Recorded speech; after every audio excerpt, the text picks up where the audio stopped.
восторге, если честно.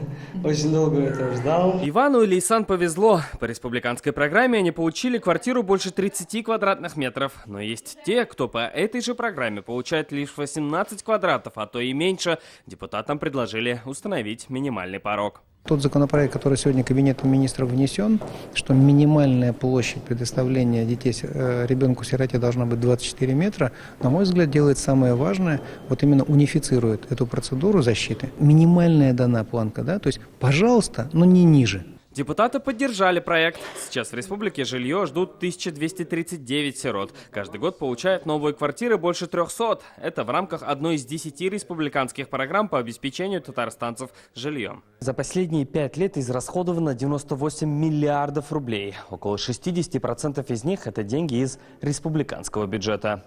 За пятилетку, что работают программы, капитально отремонтировали 6500 домов, для соципотечников ввели в эксплуатацию 2500. Многоэтажек 20 тысяч татарстанцев переехали из аварийного жилья. Но сейчас программы нуждаются в корректировке. Настало время в части пересмотра нашей государственной программы, так как с учетом выхода федеральных документов появились новые национальные проекты, и программа требует соответствующих корректировок и изменений. Обновленная программа – это план до 2024 года. Основные приоритеты останутся.